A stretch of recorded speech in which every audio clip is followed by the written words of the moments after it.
ओम गणेशाय नमः। आप सभी भक्तों का दिन शुभ और मंगलमय हो। प्यारे भक्तों, आज आप जानिए माघी चौथ 2025 में कब है। जानिए सही तारीख, मुहूर्त, व्रत कथा और पूजा विधि के बारे में। पंचांग के अनुसार माघ मास के कृष्ण पक्ष की चतुर्थी को माघी चौथ का व्रत रखा जाता है। माघी चतुर्थी का भगवान गणेश को समर्पित है। इस दिन व्रत रखकर और भगवान गणेश की विधि विधान से पूजा करके सभी कष्ट दूर हो जाते हैं और भक्तों की मनोकामनाएं पूर्ण होती है। इसे सकट चौथ, वक्रतुंड चतुर्थी और तिलकुट्टा चतुर्थी भी कहते हैं। इस दिन महिलाएं अपने बच्चों की लंबी उम्र और सफल जीवन के लिए भगवान गणेश से प्रार्थना करती है और व्रत रखती है। माघी चौथ के दिन भगवान गणेश को तिलकुट का भोग लगाया जाता है। शाम के समय भगवान गणेश की पूजा की जाती है और इसके बाद माघी चौथ की कथा सुनी जाती है। अब जानते हैं माघी चौथ 2025 की तिथि और शुभ मुहूर्त के बारे में। तिथि की प्रारंभ 17 जनवरी 2025 को सुबह 4:06 से होगी। तिथि की समाप्ति 18 जनवरी 2025 सुबह 5:30 पर होगी। पूजा का शुभ मुहूर्त सुबह 7:01 से 11:01 तक। चंद्रोदय का समय रात 9:09 से। जानते हैं भक्तों पूजा विधि के बारे में। ब्रह्म मुहूर्त में स्नान करें। स्नान के बाद व्रत का संकल्प लें। पूजा की तैयारी करें। चौरस स्थान पर मिट्टी से बनी गणेश जी की प्रतिमा स्थापित करें। प्रतिमा को सजाए। पूजा सामग्री अर्पित करें।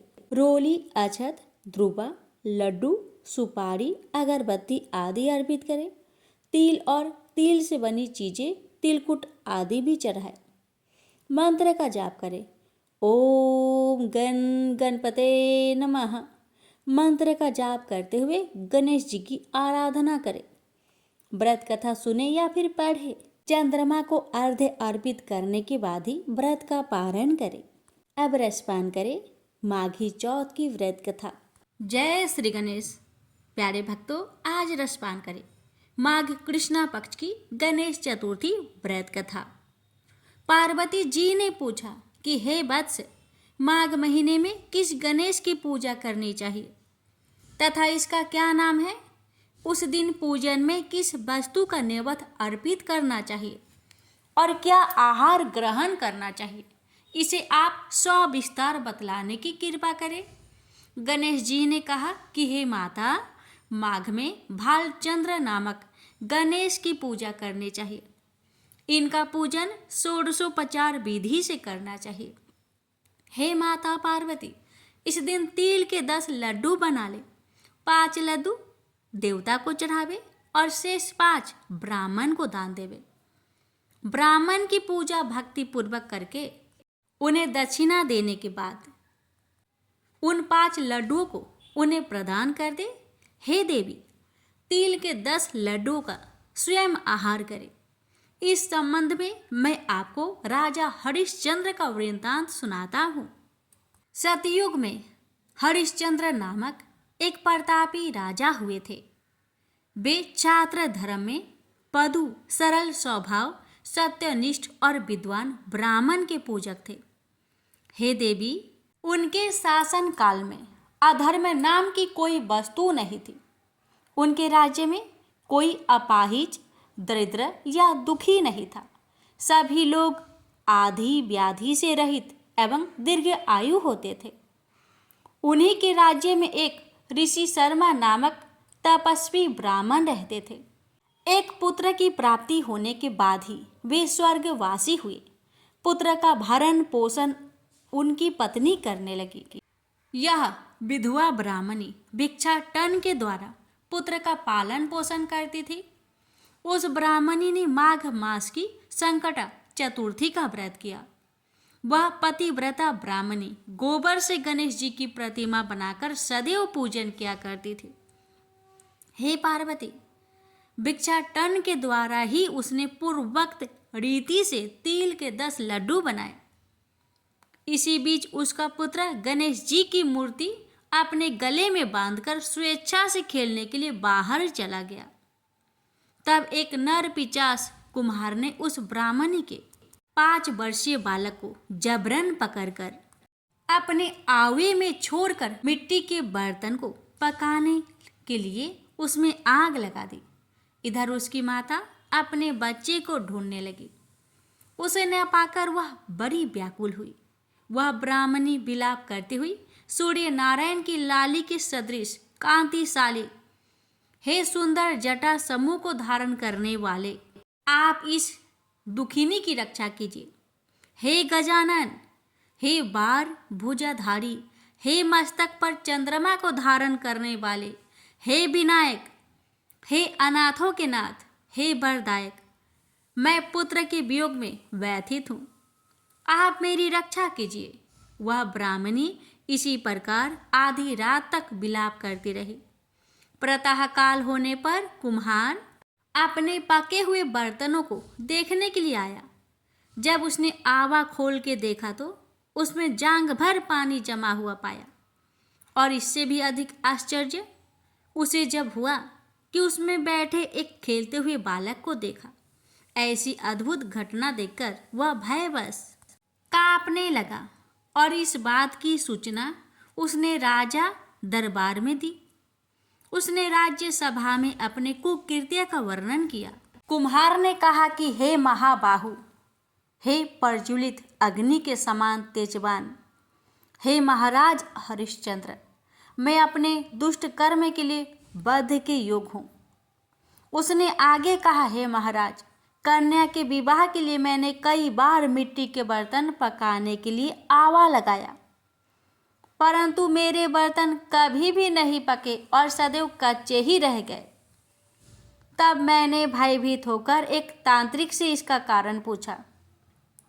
उसने कहा कि चुपचाप किसी लड़के की तुम बलि चढ़ा दो, तुम्हारा आवा पक जाएगा। मैंने सोचा कि मैं किसके बालक की बलि दूं?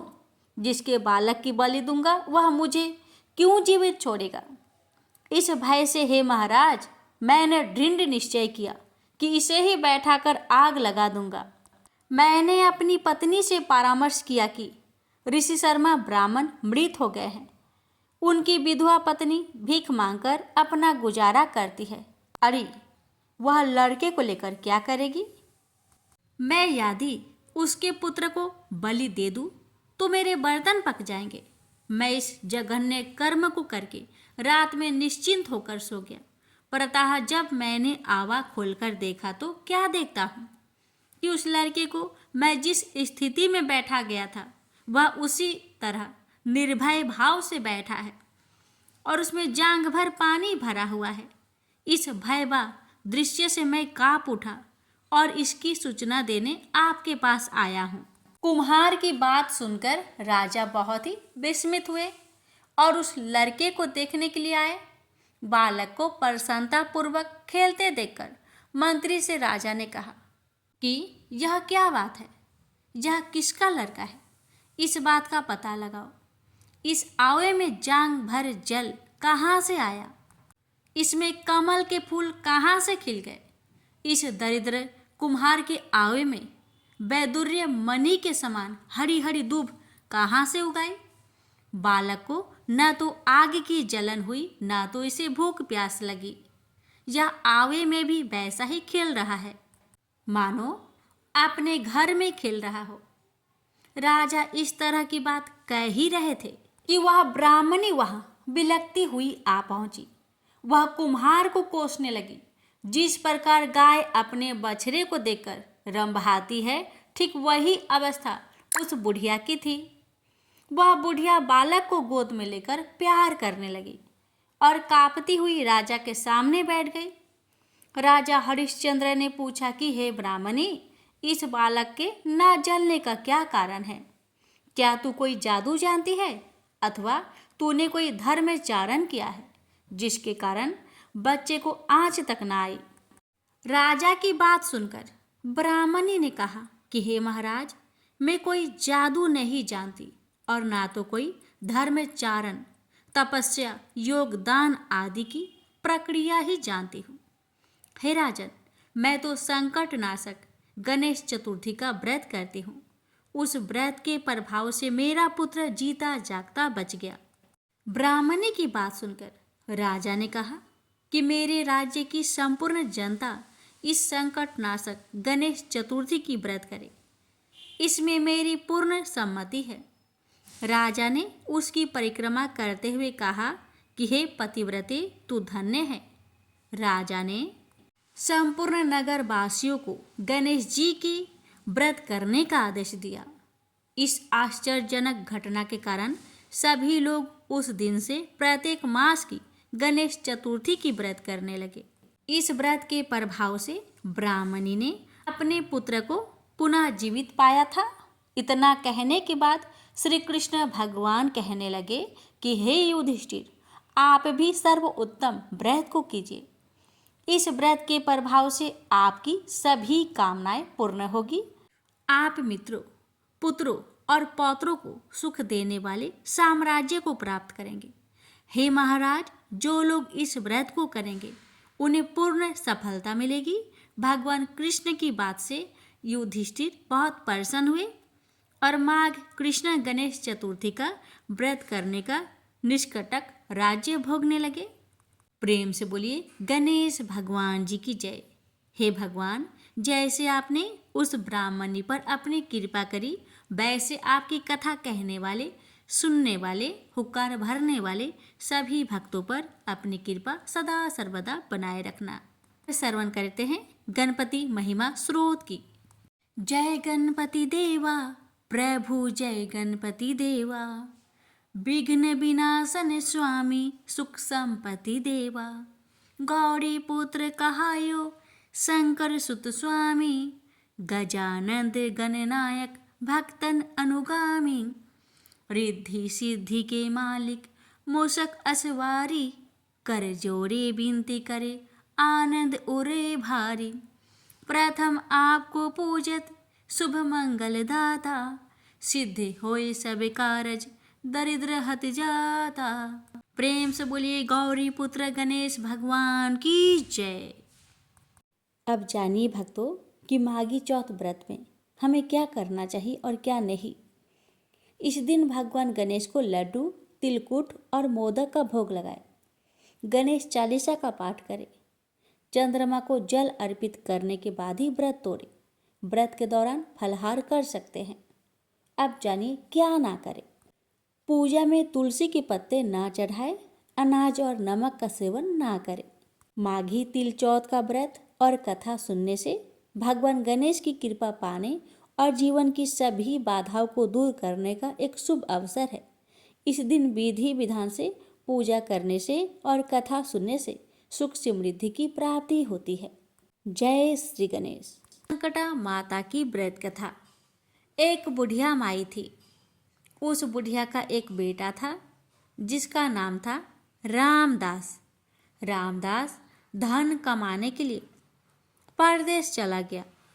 बुढ़िया अपने पुत्र के विदेश जाने के बाद बहुत चिंतित और दुखी रहने लगी, क्योंकि बहू उसे प्राय नित्य खरी खोटी सुनाया करती थी।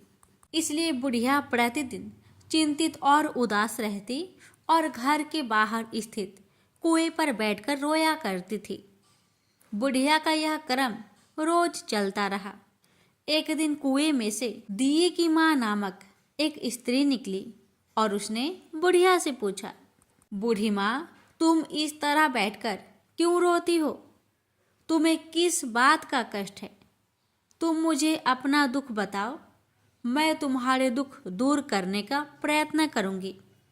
बुढ़िया ने उस स्त्री का प्रश्न सुनकर कोई भी जवाब नहीं दिया और रोती ही रही। दिए की माँ बार बार एक प्रश्न दोहराई जा रही थी और बुढ़िया इस बात से झुंझुला उठी। उस बुढ़िया ने दिए के माँ से कहा, तुम मुझे बार बार ऐसे क्यों पूछ रही हो? क्या सचमुच ही तुम मेरा दुख जानकर उसे दूर कर दोगी? बुढ़िया की बात सुनकर दिए की माँ ने उत्तर दिया, मैं अवश्य ही तुम्हारे कष्टों को दूर करने का प्रयत्न करूंगी। बुढ़िया ने दिए की माँ का ऐसा आश्वासन पाकर कहा, मेरा बेटा कमाने के लिए प्रदेश चला गया है। उसके पीछे मेरी बहू मुझे बहुत बुरा भला कहती रहती है। यही मेरे दुख का कारण है। बुढ़िया की बात सुनकर दिए की माँ ने कहा, यहाँ के वन में संकटा माता रहती है। तुम अपना दुख उनसे सुनाकर कष्ट से छुटकारा पाने के लिए प्रार्थना करो। माँ बहुत दयालु है, दुखियों के प्रति बहुत सहानुभूति रखती है, निसंतानों को संतान देती है, निर्धनों को धनवान बनाती है, निर्बल को बलवान और अभागों को भाग्यवान बनाती है। उनकी कृपा से सौभाग्यवती स्त्रियों का सौभाग्य अचल हो जाता है। कुंवारी कन्याओं को अपने इच्छित वर की प्राप्ति होती है। रोगी अपने रोग से मुक्त होते हैं। इसके अलावा जो भी मनोकामना हो वह सभी को पूरा करती हैं। इसमें कोई भी संदेह नहीं है। दिए की माँ से ऐसी विलक्षण बात को सुनकर बुढ़िया माई संकटा माता के पास गई और उनके चरणों पर गिरकर विलाप करने लगी। संकटा माता ने बड़े ही दयालु हो बुढ़िया माई से पूछा, बुढ़िया, तुम किस कारण इतने दुख से बार बार रोती हो? बुढ़िया ने कहा, हे माता, आप तो सब कुछ जानती हो, आपसे तो कुछ भी छिपा नहीं है। आप मेरे दुख को दूर करने का अवशासन दे तो मैं अपनी दुखद गाथा आपको सुनाऊं। बुढ़िया माई की बात सुनकर संकटा माता ने कहा, मुझे पहले अपना दुख बताओ, दुखियों का दुख दूर करना ही मेरा काम है। संकटा माता के ऐसे कहने पर बुढ़िया माई ने कहा, हे माता, मेरा लड़का परदेश चला गया है। उसके घर में ना रहने से मेरी बहू मुझे बहुत तरह तरह की बातें सुनाया करती है। उसकी बातें मुझसे सहन नहीं होती।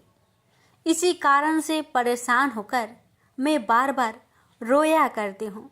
बुढ़िया माई की इस दर्द भरी कथा को सुनकर संकटा माता ने कहा, तुम घर जाओ और घर जाकर मेरे लिए मन्नत मनौती मांगकर मेरी पूजा करो। इससे तुम्हारा लड़का सकुशल घर वापस आ जाएगा। मेरी पूजा के दिन सुहागन स्त्रियों को आमंत्रित कर उन्हें भोजन कराना। ऐसा करने से तुम्हारा लड़का अवश्य ही तुम्हारे पास आ जाएगा। संकटा माता के कहे अनुसार उस बुढ़िया ने मनौती मांगकर पूजा की और सुहागिन स्त्रियों को भोजन के लिए आमंत्रित किया। परंतु विचित्र बात यह हुई, जब बुढ़िया ने स्त्रियों के लिए लड्डू बनाने शुरू किए तो उससे 7 की जगह 8 लड्डू बन गई। इस बात से बुढ़िया बहुत ही असमंजस में पड़ गई। ऐसा होने का कारण है, कहीं मुझसे गिनने में तो गलती नहीं हो रही अथवा अपने आप 8 लड्डू बन जाने का कोई अन्य कारण है। उसी समय संकटा माता एक वृद्ध स्त्री के रूप में बुढ़िया के सामने प्रकट हुई और बुढ़िया से पूछा, क्यों बुढ़िया, आज तुम्हारे यहाँ कोई उत्सव है क्या? यह सुनकर बुढ़िया बोली, आज मैंने संकटा माता की पूजा की है और सुहागिन स्त्रियों को भोजन के लिए आमंत्रित किया है, किंतु जब गिनकर 7 लड्डू बनाती हूँ तो वे लड्डू अपने आप ही 8 बन जाते हैं। मैं इसी बात से चिंता में पड़ गई हूँ। बुढ़िया की बात सुनकर संकटा माता ने कहा, क्या तुमने किसी बुढ़िया को भी आमंत्रित किया है? बुढ़िया कहने लगी, नहीं, मैंने ऐसा नहीं किया, परंतु तुम कौन हो? संकटा माता ने कहा, मैं बुढ़िया हूँ, मुझे ही आमंत्रित कर लो। ऐसा सुनकर बुढ़िया ने उस बुढ़िया रूपधारी संकटा माता को भोजन के लिए आमंत्रित कर लिया।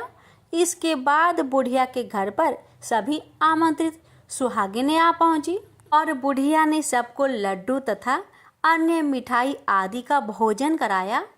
इससे संकटा माता उस बुढ़िया पर बहुत प्रसन्न हुई और माता की कृपा से उस बुढ़िया के बेटे के मन में अपनी माता और पत्नी से मिलने की इच्छा उत्पन्न हुई और वह अपने घर के लिए चल दिया।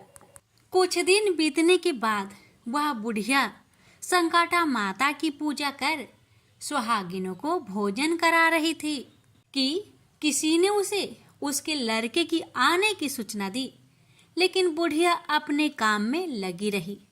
उसने कहा, लड़के को बैठने दो, मैं सुहागिनों को जिमा कर अभी आती हूँ। लड़के की बहू ने पति की आने का समाचार सुना। उसी क्षण पति के स्वागत के लिए तुरंत घर की ओर चल दी। लड़के ने अपनी पत्नी को देखकर मन में सोचा कि मेरी स्त्री मेरे प्रति कितना प्रेम रखती है, जो खबर पाते ही मुझसे मिलने आ गई, परंतु मेरी माँ को मुझ पर जरा भी प्रेम नहीं है। मेरे आने की खबर पाकर भी मेरी माँ मुझसे मिलने नहीं आई।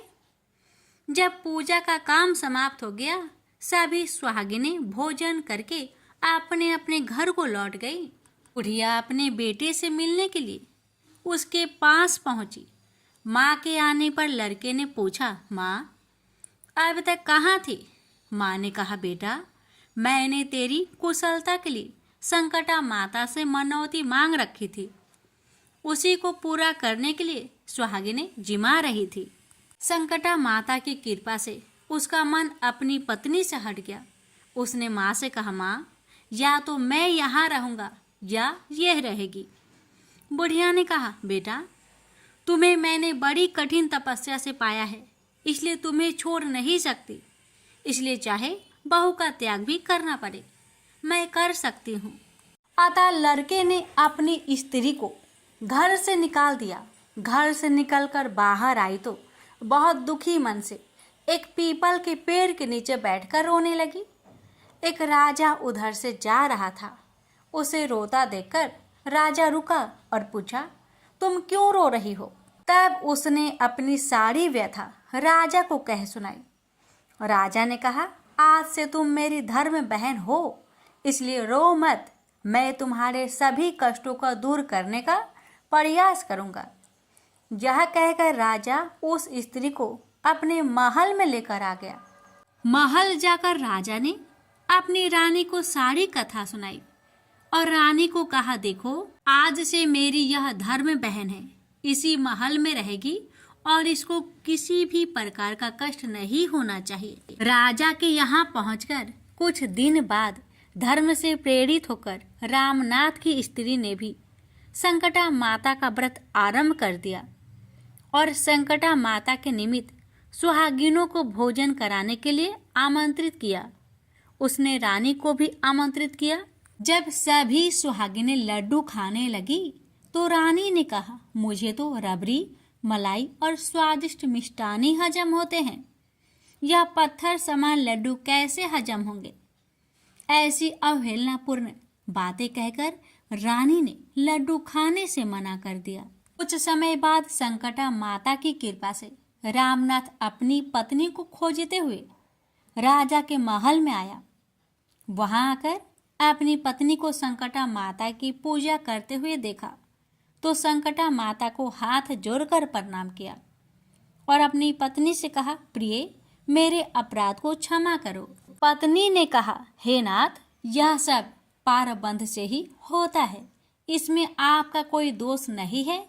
आप मेरे ईश्वर रूप हो, मेरे ही अपराध को क्षमा करें।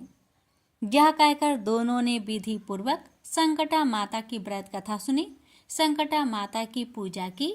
पूजा को समाप्त कर सुहागिनों को जिमाकर दोनों पति पत्नी अपने घर की ओर प्रस्थान के लिए तैयार हुए। जाते समय रामनाथ की स्त्री ने राजा रानी से कहा, जब मुझ पर दुख पड़ा था तो आप लोगों ने धर्म बहन बनाकर मुझे आश्रय दिया। यदि आपको किसी भी तरह की सहायता की आवश्यकता हो तो मेरी कुटिया में निसंकोच चले आइए।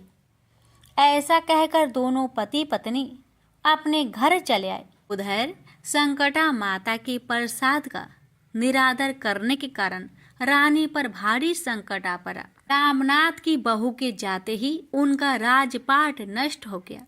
ऐसी विपत्ति में पड़कर रानी ने राजा से कहा, ना मालूम वह तुम्हारी धर्म बहन कैसी थी, उसके यहाँ से जाते ही सब कुछ नष्ट हो गया। रानी ने राजा से कहा, जाते समय वह कह गई थी कि जब मेरे पर कष्ट पड़ा था तब मैं तुम्हारे यहाँ आई, और कदाचित तुम्हारे ऊपर कोई भी कष्ट पड़े तो तुम मेरे घर चले आना, इसलिए हम लोगों को उसके यहाँ ही चलना चाहिए। ऐसा विचार कर राजा रानी दोनों ही अपने धर्म बहन के घर गए। वहां जाकर रानी ने कहा, बहन, तुम्हारे जाते ही ऐसा क्या हो गया कि हमारी सारी संपत्ति नष्ट हो गई? हम लोग बहुत परेशानी में पड़े हुए हैं। रानी की बात सुनकर रामनाथ की स्त्री ने कहा, बहन, मैं तो कुछ नहीं जानती, मेरी तो सब करता धरता संकटा माता है, इसके अतिरिक्त कोई दूसरा नहीं। इसलिए मेरी राय में तुम संकटा माता से अपनी भूलों के लिए क्षमा याचना करो।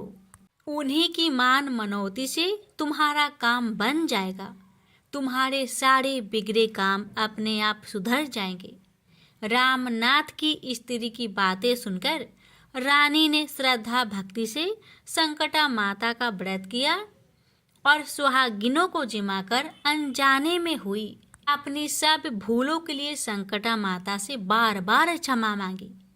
रानी के ऐसा करते ही संकटा माता प्रसन्न हो गई और रात में रानी को सपने में कहा कि तुम दोनों पति पत्नी अपने महल को चले जाओ, वहां जाकर मेरी पूजा करना और मेरे निमित्त सुहागिनों को जिमाना।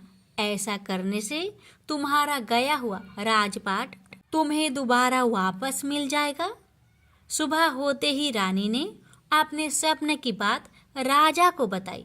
रानी की बात सुनते ही राजा, और मेरे निमित्त सुहागिनों को जिमाना, ऐसा करने से तुम्हारा गया हुआ राजपाट तुम्हें दोबारा वापस मिल जाएगा। सुबह होते ही रानी ने अपने स्वप्न की बात राजा को बताई। रानी की बात सुनते ही राजा उसी क्षण रानी को साथ लेकर अपने महल की ओर चल दिया। महल में आने के बाद राजा रानी ने संकटा माता के कहे अनुसार पूर्ण भक्ति भाव से माता संकटा की पूजा की और सुहागिनों को भोजन कराया। ऐसा करने से उनका बिगड़ा हुआ सारा समय सुधर गया और सारा राजपाट उन्हें वापस मिल गया और वह पहले की तरह राज्य को भोगने लगे। बोलिए संकटा माता की जय। हे संकटा माता, आपकी कथा कहने वाले, सुनने वाले, हुक्कार भरने वाले सभी के परिवार पर अपनी कृपा सदा सर्वदा बनाए रखना।